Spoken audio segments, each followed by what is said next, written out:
Ah, sério, tu gosta da tua barba? Fala o quanto tu gosta da tua barba. Diz, eu adoro a minha barba. Vai te fuder, vai arrumar um serviço? Cara, olha a barba dele, ó. Urra, que barba, cara. Ó, tá colando com os cabelos no nariz, ó. Ó, aqui, ó, ele cortou debaixo do queixo. Cara, agora tem fala. mais barba na orelha do que... Não, agora fala, o quanto tu se sente bem com essa barba? Ó, vai lá e filma a barba do Henrique. Não.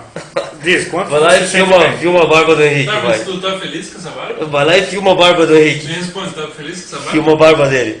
Tá feliz com a barba? Vai arrumar um serviço, vai, ó. Enjoado.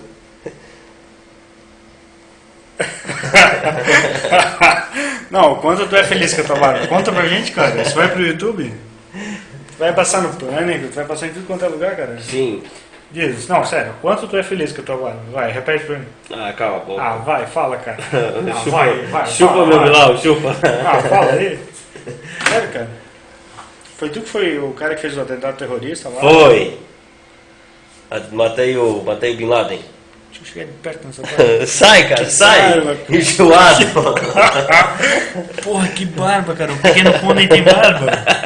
É um chato, né? Olha só, olha a orelha, cara. Meu, cara, que barba. Quer ver o saco também? Barba farta e cheia. Quer ver? Cheia de falha e farta um pouco aqui, um pouco ali. Tá, agora vamos comparar com a barba do Henrique, cara. O Henrique, ele tem uma barbinha, olha aí, 12 fios Aí eu dourados. me sinto muito feliz com essa barba. Olha, me sinto Bigodão dele, ó o bigodão.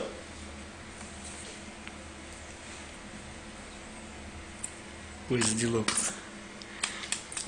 Henrique, o quanto a tua barba te faz feliz? Olha, minha barba é linda.